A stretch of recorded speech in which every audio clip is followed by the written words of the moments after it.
Mayong gabi sa atong tanan. Aniya sabta karon sa atong group Bible study. And karon na topic is about God's name.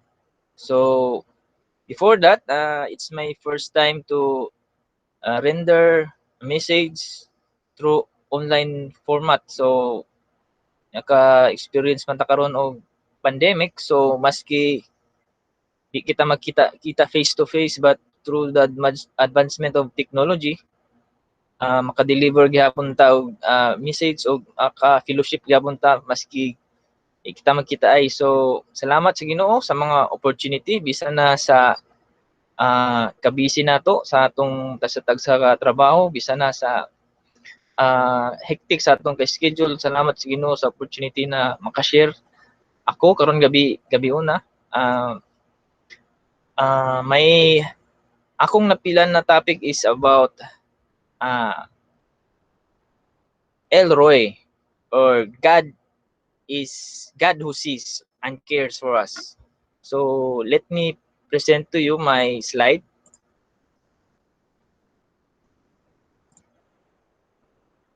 So this is Elroy.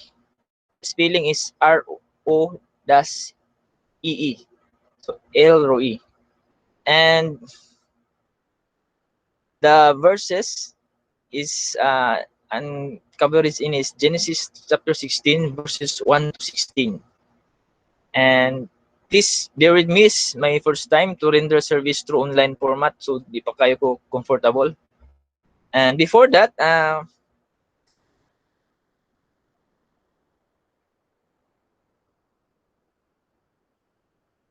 what are the significance of our names? So may importansya nganong namay gyud and special sa atong mga pangalan, di ba? Before ta gipanganak, naghunahuna natong ginikanan sa usay atong gwapoy pangalan. Sa may mga sikat karon like Kobe, and sa mga babae Elizabeth. So kini sila na siya meaning. So names are important because names define us. In effect, we define our names. So a lot of biblical names na ginagamit sa Bible na gustong ipangalan sa ilang mga anak, like David,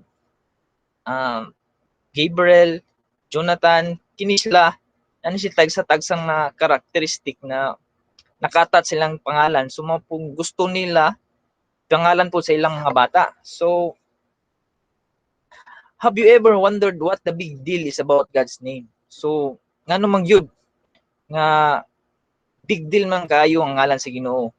So kung nimo hunahunahon kabati lamang ang si Satanas, makabati lamang sa ngalan ni Jesus, di ba? Mangurog siya. So mo ni importante ang ngalan sa Ginoo. So there are a lot of names stated in the Bible about God. So isa na ni Elroy, the God who sees. So we have a point in our lives that we expect something but it did not happen, or something we don't want but we don't realize the importance of it the way God sees it. So naipanahon sa atong kinabuhi nga wala ta mag-expect na mao na ihatag sa Ginoo. And in return, nagbagot-bot or nag-question sa Ginoong, Lord, nganong gihatag man nimo na di man ako ni kinahanglan. But we don't know, we can't fathom the power of God nga nakaplano na day God sees it sa iyang future nga nasa'y perfect plan para sa imo. So example sa akong kinabuhi, I really hate public speaking gikan pa sa high school and even elementary. Hindi gud ko ganahan mag-participate kay it's really my kuan na gyud na hilumon and dili kayo mo participate. Mao na gyud ko di na gyud na mausab. So later on I realize na it's a blessing man good. Kay pag abot sa college, God really uh, murag gihubog ko niya bitaw na public speaking is really part of my life. So miski nag-proceed kog engineering kay I know di ko ganan og public speaking, a lot of my friends and relatives told me nga anong di man ka mag-teacher or why do pursue teaching kay mga teachers man imong parents. I know for sure teacher involves a lot of public speaking. So I really don't like. So that's why I proceed engineering. But through God's grace, nakita ninyo na karon I'm speaking in front of you to share the word of God. So di mo ma-question ang Ginoo nga I hate public speaking but I'm speaking in behalf of, sa iyang pulong na ma-share po na ako sa uban. So I really thank God for this opportunity. So that's it. Nay panahon nga gihatagan tag karakteristik nga di taganahan ng Lord. Anong gihatag man ko na di man ni kuan uyon sa di man ko ganahan ani murag ana ba example nagpursu kag nursing but you end up teaching. So nay good mayong plano ang Ginoo para sa matag usan, and each uban is unique and God sees our plan. Sees ourselves and He sees what plan ang atong gina-track sa atong kinabuhi. So in First Thessalonians 5:18, give thanks to all circumstances, for it is the will of God in Christ Jesus for you. So give thanks. Tanan natong circumstances, may it good or bad. I know failure is taglaong pa nila. Failure is progress in progress of success. So di lang ta mag-question sa Ginoo kung naman tayong na-experience karon na trial, kay siya ay nahibalo kung unsay plano niya sa atong kinabuhi. So mo na atong itakol nga lesson karon about trials. So if you have Bibles with you, kindly open to Genesis chapter 16 verses 1 to 16. So may we read silently. Verse 1, now Sarai, Abram's wife, had borne him no children. She had a female Egyptian servant whose name was Hagar. Verse 2, and Sarai said to Abram, behold now, the Lord has prevented me from bearing children. Go in to my servant, it may be that I shall obtain children by her. And Abram listened to the voice of Sarai. Verse 3, so after Abram had lived 10 years in the land of Canaan, Sarai, Abram's wife, took Hagar the Egyptian, her servant, and gave her to Abram, her husband, as a wife. Verse 4, and he went into Hagar, and she conceived. And when she saw that she had conceived, she looked with contempt on her mistress. Verse 5, and Sarai said to Abram, may the wrong done to me be on you. I gave my servant to your embrace, and when she saw that she had conceived, she looked on me with contempt. May the Lord judge between you and me. But verse 6, but Abram said to Sarai, behold, your servant is in your power. Do to her as you please. And Sarai dealt harshly with her, and she fled from her. Verse 7, the angel of the Lord found her by spring of water in the wilderness, the spring on the way to shore. Verse 8, and he said, Hagar, servant of Sarai, where have you come from, and where are you going? She said, I am fleeing from my mistress Sarai. I am fleeing from my mistress Sarai. Verse 9, the angel of the Lord said to her, Return to your mistress and submit to her. Verse 9, the angel of the Lord also said to her, I will surely multiply your offspring so that they cannot be unnumbered for multitude. Verse 11, and the angel of the Lord said to her, Behold, you are pregnant and shall bear a son. You shall call his name Ishmael, because the Lord has listened to your affliction.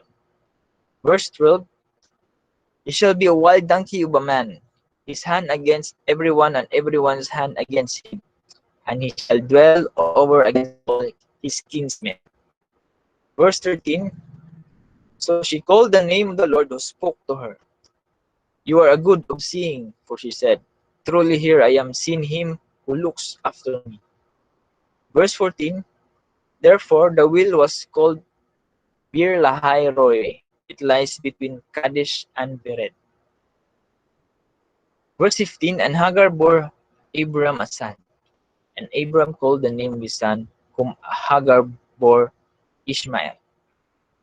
Last verse, 16, Abram was 86 years old when Hagar bore Ishmael to Abram.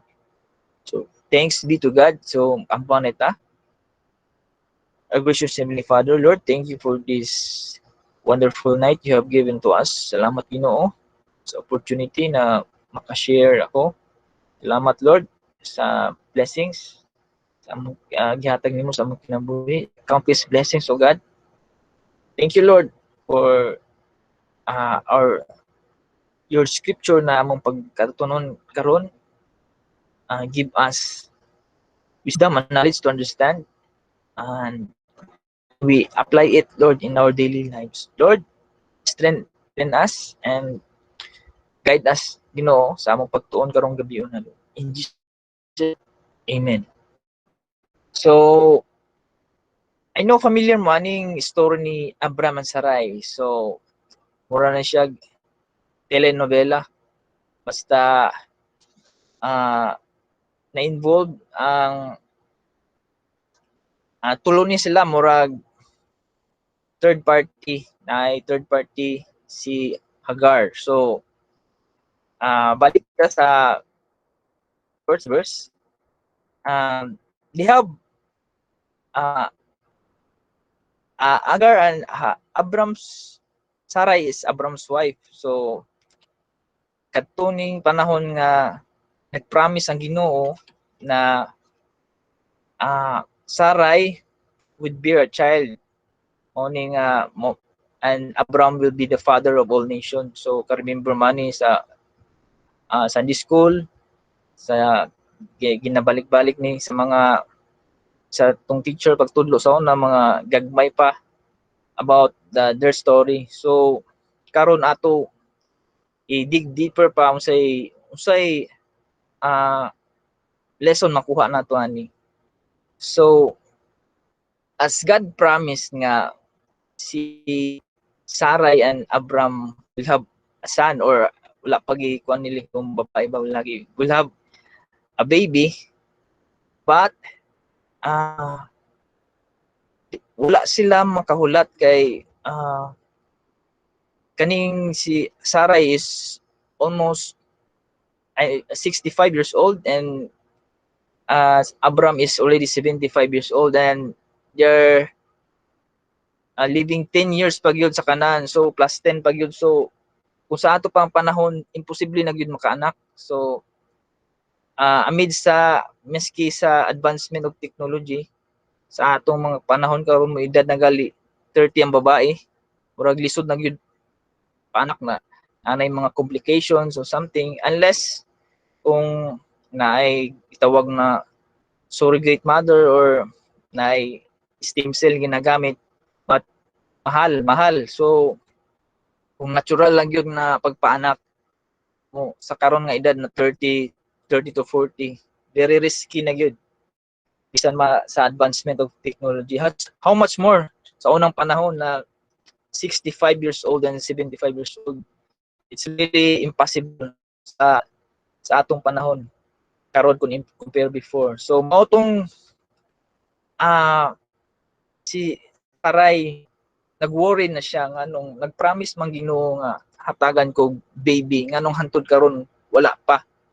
So ni tukar ang kuan murag ang ilang impatient, wala sila makahulat. So nakahuna-una sila na why not our servant Hagar, maybe mao ni ang solusyon nga gihatag sa Ginoo. So ni-deviate sila sa plan sa Ginoo, naghimo sila plan B.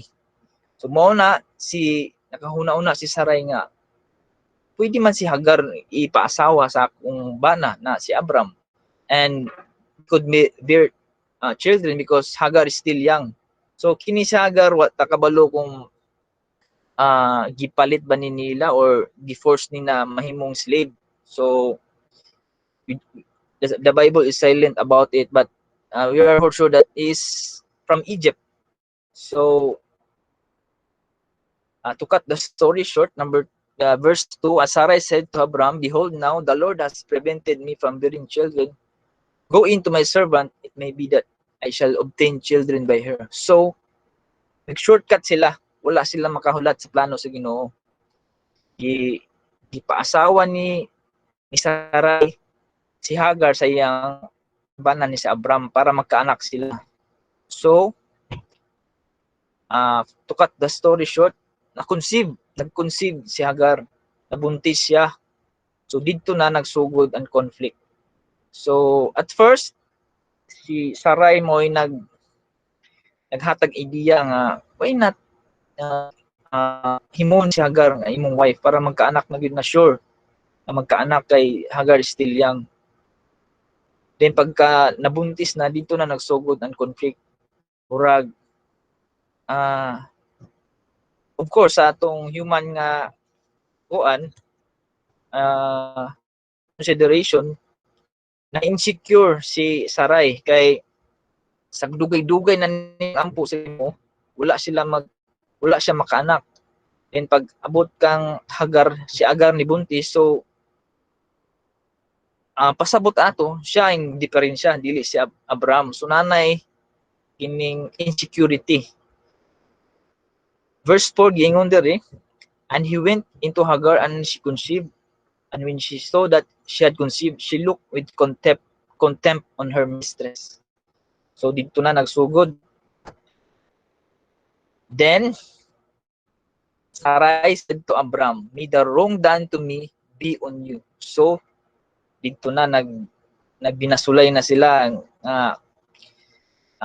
ideya niya na wala nag-workout karon na giani nilang consequence. So murag sa side po ni Hagar kay nabuntis man siya, mura siya naampoy siya ay prideful nga I'm bearing the baby of the wealthiest man in town, si Abram. So murag feeling niya mas layo pa siya kang Sarai kay buntis gud siya. So murag nitaas niyang confidence. So ito naglagot si Sarai. So mo tong giingnan niya nga may the Lord judge between you and me. Arang niya kasuko kay mao lagi na nagbuot-buot man sila, naghimo man sila plan B, and in the end ito na nagsugod ang conflict. But Abram said to Sarai, behold, your servant is in your power. Do her as you please. Yung si Abram, ikaw man ang amo, so pwede nimo mahimo ang sa imong buhaton kay slave raman nato ning sisikuan si Hagar. So Sarai dealt harshly with her and she fled from her. So the Bible is silent about unsay gihimo ni Sarai kang Hagar, but the word harshly pasabot, we don't know kung gipasakitan ba siya physically or verbally, basta kay very harsh. So imagine a pregnant woman na giharas o gimaltrato is very luoy gud kayo kay for sure kung naay mabuntis, naka-experience man gyud ta nga di dapat ma-stress, di dapat masuko kay makapikto sa bata. May posible ba na mapunit ang bata or something na sa iyang development madaot sa pagdala nila. So Sarai dealt harshly with her and she fled from her. So wala kanto si Hagar, nilayas siya. So imagine pregnant woman go in the wilderness sa desert, walay kaon, walay tubig, and knowing desert, grabe kainit. Imagine buntis na naglakaw-lakaw, grabe kayo ka stressful para kang Hagar kini nga time. So verse 7, the angel of the Lord found her by a spring of water in the wilderness, the spring on the way to shore. So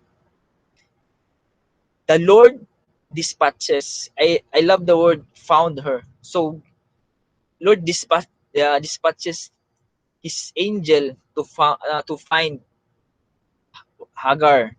So kung inyong hunahunaon sa tulo nila sa karakter, si Hagar pinaka-least nga bisitahan sa angel. We know for sure kung siya ba is the same fate with Abraham, but God found her. Pangita siya, he dispatches his angel to found her. So dito siya nakita sa spring. So kabalo man ta kung t-shirt basta may tag spring murag paradise kay sa kainit sa pa makita spring. For sure na tubig dito and makaingon ta nga safety dito, but lahi baliktad kay pag ilong ta spring na dito tanan na dito ang wild animals na posible mo attack kang Hagar kay mo inom po ng tubig ng mga wild animals, mga snake, and even mga bandits, mga dautan ng mga tao mo adto po sa spring para magkabo. So grabe ang danger gyud ang posible mahitabo kang Hagar na napadpad siya dito sa spring. So mao tong dito siya nakitaan sa angel. And verse 8, and he said, Hagar, servant of Sarai, where have you come from and where are you going? She said, I am fleeing from my mistress Sarai. So gipangutana siya sa angel nga nganong nag-unta man ka diri hamang ka paingon. Ingon siya, I'm fleeing from my mistress Sarai. So mao tong dealt na siya harshly, ilayas siya. So gipangita siya for sure God already sees the trials of Sarai, the suffering of Sarai. Mao nang gisugo niya yang angel nga pangitaon siya kay he knows, he sees na naayod plano sa iya, sa may plano ang Ginoo para kang Hagar. So verse 9, the angel of the Lord said to her, return to your mistress and submit to her. So walay lain nga way nga mas safety siya. So gi-advise siya nga pabalikon sa ilang balay sa kang Sarai and submit. So pasabot mo submit siya, di siya mo kumbaba nang yun kay na ang Ginoo na plano para sa iya. So di nato mafatom no ang kaayo Ginoo bisan na siya ang pinaka-list nga ang bisitahan sa angel sa ilang tulo. Siya pa'y gidawdaog, wala siya pasagdi sa Ginoo. Verse 10, the angel of the Lord also said to her, I will surely multiply your offspring so that they cannot be numbered for multitude. And the angel of the Lord said to her, behold, you are pregnant and shall bear a son. You shall call his name Ishmael, because the Lord has listened to your affliction. Murag familiar ni the verse, di ba? murag para sa nahitabo kang Mary, ingnan siya sa angel na, behold, you are pregnant and shall bear a son, and you shall call his name Emmanuel. Murag same ra, di ba? So nasa similarity actually. Then verse 12, it shall be a wild donkey of a man, his hand against everyone and everyone's hand against him, and he shall dwell over against like all his kinsmen. Verse 13, so she called the name of the Lord who spoke to her. You are a God of seeing, he said. Truly here I have seen him who looks after me. So, makita na itong na-amaze si Hagar kay sa experience na suffering, nakita sa Ginoo kung unsa iyang gibati nga suffering and trials gikan sa iyang gikan kang saray. So dito siya na-amaze. So verse 14, maski ang well nga dito nga na situation gitawag og Bir Lahai Roi. It lies between Kadesh and Bered. So nahimo siyang symbolic na nga well kay dito na-symbolize nga ang Ginoo nagpakita gyud. God sees the suffering of Hagar. And sa pagdali sa istorya, nibalik si Hagar dito sa kuan, and he submit to Abram and Sarai, and he bore a son. His name is Ishmael. So Abram that time is 86 years old. So sa may atong lesson makuha ani nga passage. A broken woman which is Hagar, who submits to the Lord. So maski gidealt siya harshly ni Sarai, arang niya ka-depress, arang niya ka, imagine na pregnant woman nga gi-depress so nilaya, so very good, very harsh ang iyang ginasinati. So sa ato pang kung sa ato pa diri nagpakamatay na unta na siya sa desert kay puslan man nga ingan niya nako kaysa mobalik ko dito nga murag impyerno ang iyang pamuyo ika with Sarai kay ginawtaw ko siya. So mas maayo pang magpakamatay na lang siya, but the Lord did not allow it. He dispatches his angel to find her para mabalik kay na siya mayong plano sa kinabuhi ni Hagar. So her trial becomes a symbol of God's vision in our life. So imagine kung example nato sa itong kinabuhi, maski unsa ta ka-depress, unsa nga trial atong gihagihan, unsa ka lisod ang atong experience, maybe financially, spiritually, emotionally, God sees us. Nakita ang Ginoo sa atong mga pag-antos. Mo na nga di tangyud niya pasagdan. So morning symbolizes God's vision in our life. He sees our past, our present, and even our future. So mo na atong moral lesson makuha ni nga passage. So we need to stick to God's plan. And how we can do it? So it's not easy. Sayon lang isulti stick to God's plan, no? But sa actual na it's really difficult. Along with the path, daghay mga pagsulay, trials and atong magihan. So how we can do it? Number one, we have a God who sees. Elroy. So mao na atong hawiran nga promise na God always sees us. Na ang Ginoo sa atong mga pag-antos, nakakita siya, dili siya buta. Nagkakita siya sa atong mga trials and sufferings. So di tayo pasagdan. Mao na atong pinakauna nga hawiranan nga na promise na ang Ginoo nakakita sa atong tasatag sa kinabuhi, and for sure kabalo siya sa atong future. So just stick to God's plan.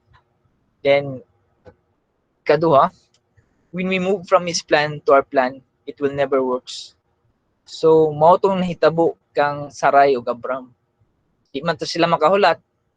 Kay imagine pila na sila ka pila na ilang edad, then additional 10 years pa gyud sa ilang pag-uban sa Kanaan, sa pagpuyo nila sa Kanaan, hantod wala pagyapon sila makaanak. So namurag nag-question na sila sa kaayo sa Ginoo, ngan gitistingan na sila para kuan gyud ma-measure gyud kung unsa sila sa pagsalig sa Ginoo, but wala, naghimo sila plan B.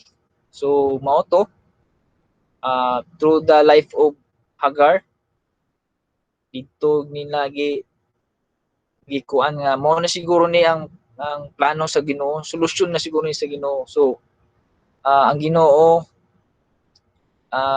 wala gyud mag-ingon nga ang magikan ang ear nila sa lahi nga babae or sa lahi nga tao.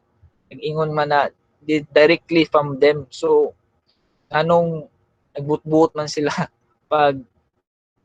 paghimong plan B. So mao to, they deviate the Lord's plan, they make their own plan, and it never works. It failed actually. And taglaong pa, they take matters in their own hand.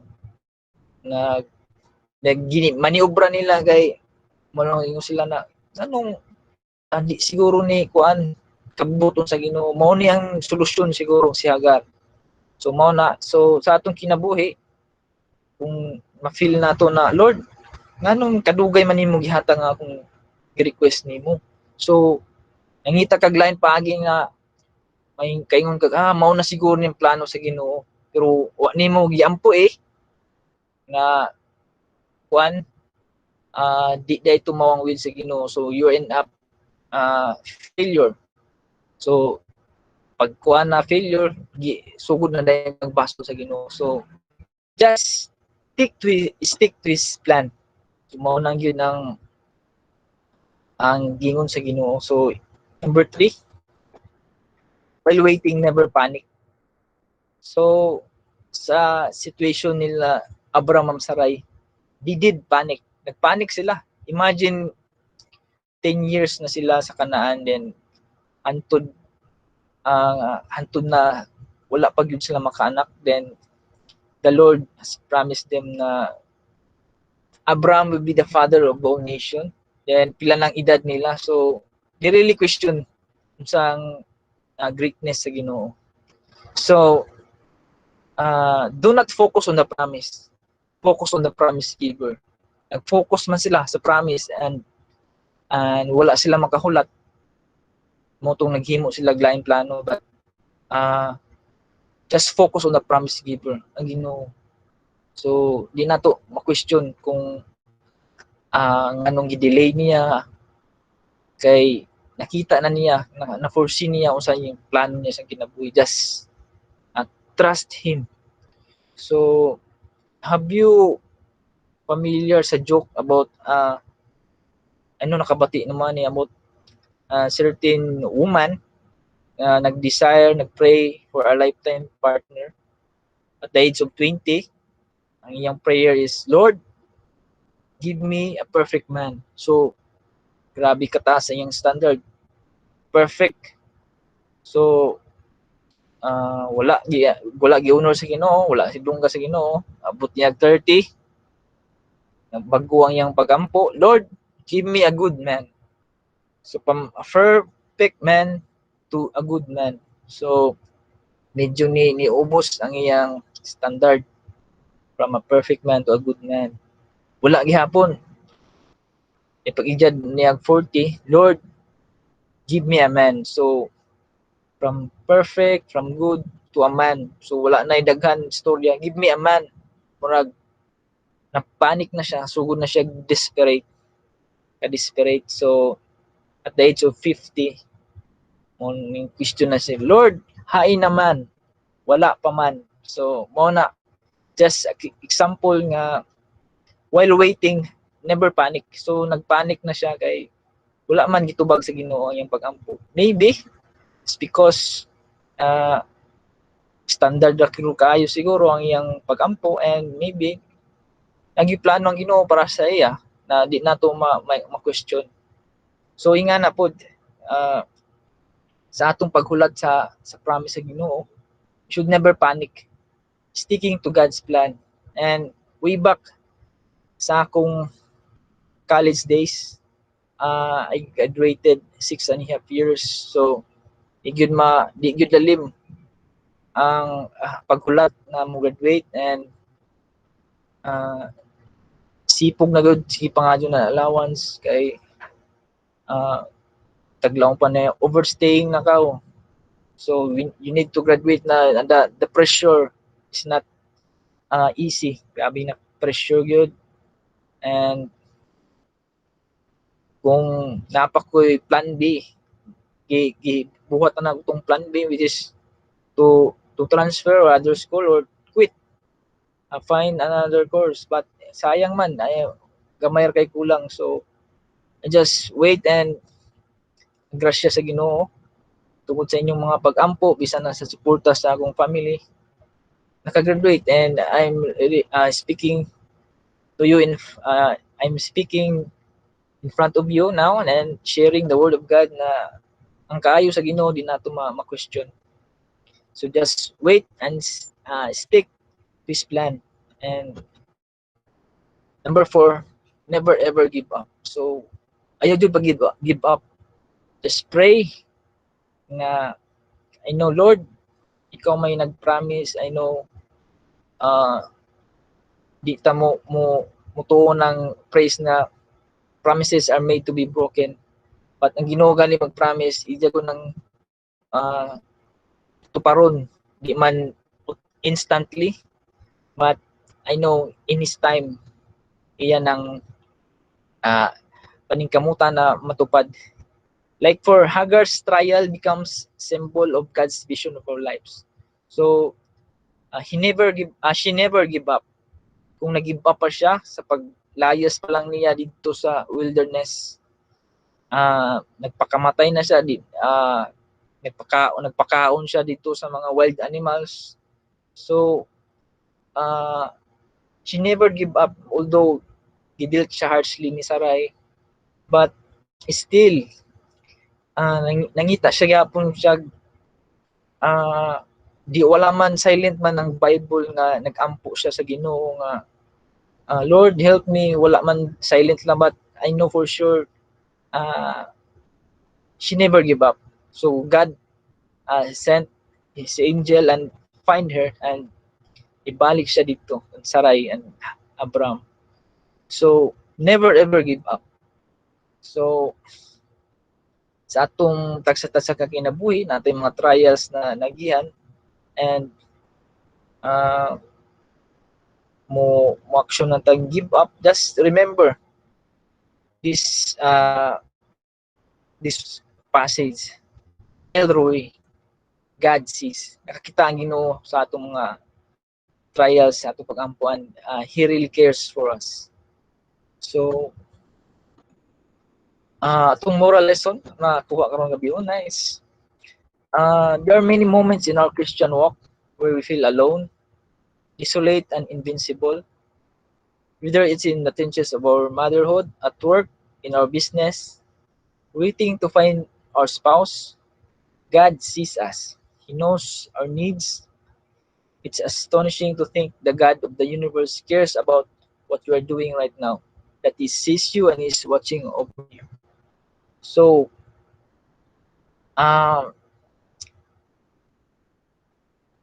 God sees us. Kita ang Ginoo sa atong mga pag-ampo. Just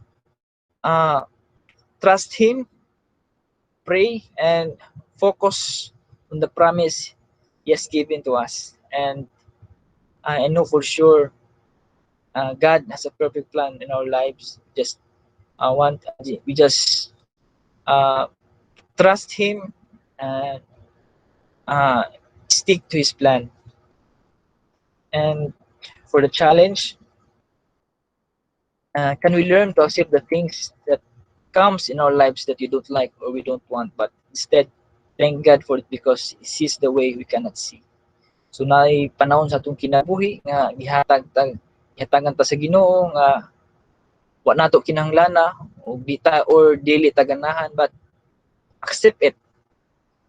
Ang imong pagkahilumon, ang imong pagkaratulon, I know for sure na nay purpose ang Ginoo. Accept it na I know magamit na nimo sa panahon. I know God has a plan, has a purpose sa atong tagsa sa kinabuhi. And to end that, can we close our eyes and let's pray. Lord, thank you for this wonderful night. Hope you encourage us. Thank you for the true story in your scripture about Hagar. Lord, thank you for giving us the opportunity to listen to your promise, Ginoo. I know you are the God who sees and cares for us, and strengthen us, Lord. Give us strength as we sleep tonight, and uh, may we bless each other for our work, our business, and we pray also, Lord, for the recent pandemic. We know for sure, Lord, God, you are in control, and protection ni kami, Ginoo, palayo mi sa mga dautan ng mga elemento. Kining talan akong giangko pangayo. In Jesus' name we pray. Amen. Okay, salamat sa Ginoo. Thank you for listening, and may God bless us all.